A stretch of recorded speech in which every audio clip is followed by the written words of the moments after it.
नमस्कार, good afternoon. दोपहर के बज चुके हैं 2। आप देख रहे हैं प्राइम न्यूज और मैं हूं आपके साथ श्रुति अंगद।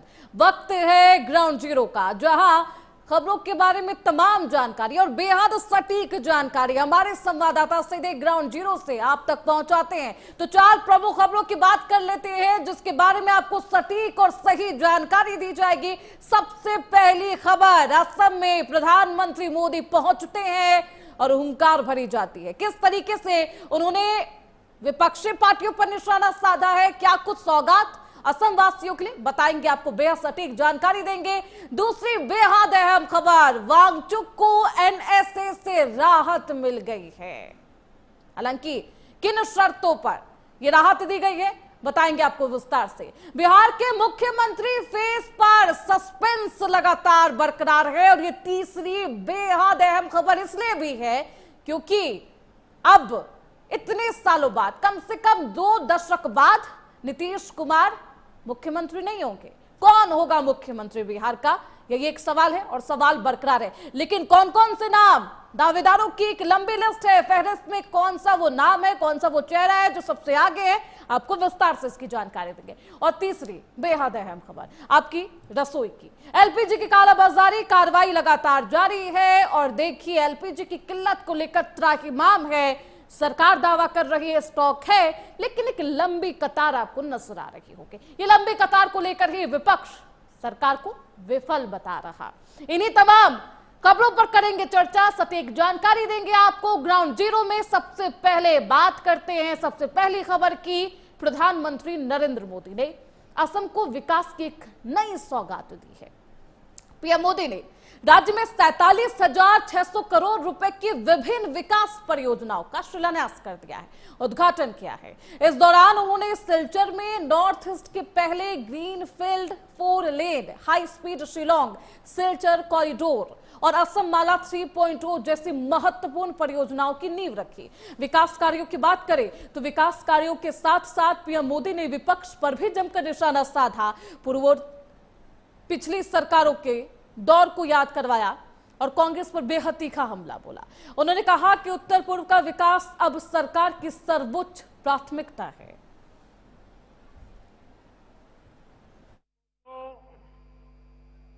बराक घाटी का गेटवे कहा जाता है।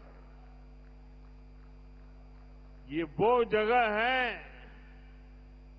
जहां इतिहास, भाषा, संस्कृति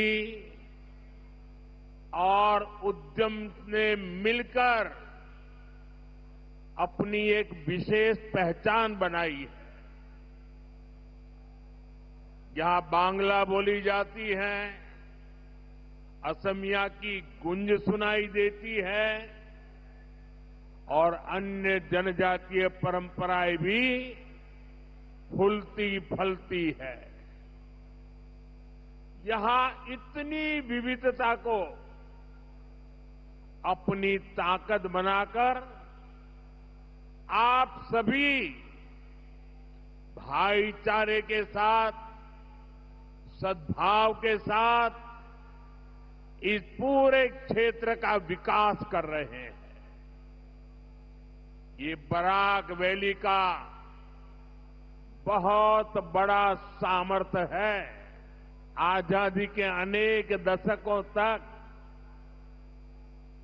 कांग्रेस की सरकारों ने नॉर्थ ईस्ट को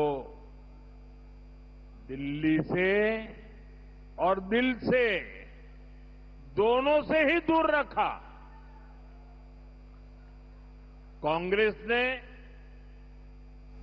नॉर्थ ईस्ट को एक प्रकार से भुला दिया था, लेकिन बीजेपी की डबल इंजन सरकार ने नॉर्थ ईस्ट को ऐसे कनेक्ट किया है कि आज हर तरफ इसकी चर्चा है। जैसे कांग्रेस ने नॉर्थ ईस्ट को अपने हाल पर छोड़ दिया था, ठीक वैसे ही बराक वैली को भी बेहाल करने में कांग्रेस की बहुत बड़ी भूमिका रही है। जब देश आजाद हुआ तो कांग्रेस ने ऐसी बाउंड्री खींचने दी जिसे बराक घाटी का समंदर से संपर्क ही कट गया। साथियों, ये सिर्फ एक हाईवे प्रोजेक्ट नहीं है, ये नॉर्थ ईस्ट के लोगों के दशकों पुराने इंतजार का अंत हो रहा है। इस कॉरिडोर से सिलचर, मिजोरम, मणिपुर और त्रिपुरा, ये सब राज्य कनेक्ट होने वाले हैं। इन तीनों राज्यों से आगे बांग्लादेश और म्यांमार है और फिर आगे दक्षिण पूर्व एशिया का विशाल बाजार है।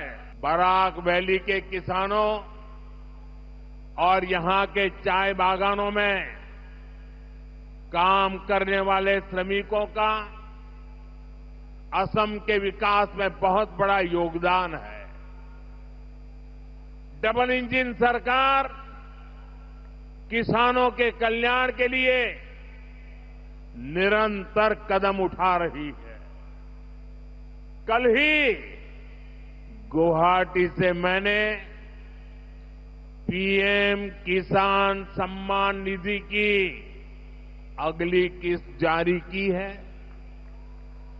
अब तक पीएम किसान सम्मान निधि का देश के किसानों को लाखों करोड़ रुपया और अकेले हमारे असम के किसानों को 20,000 करोड़ रुपए से ज्यादा पैसा असम के किसानों को मिल चुका है।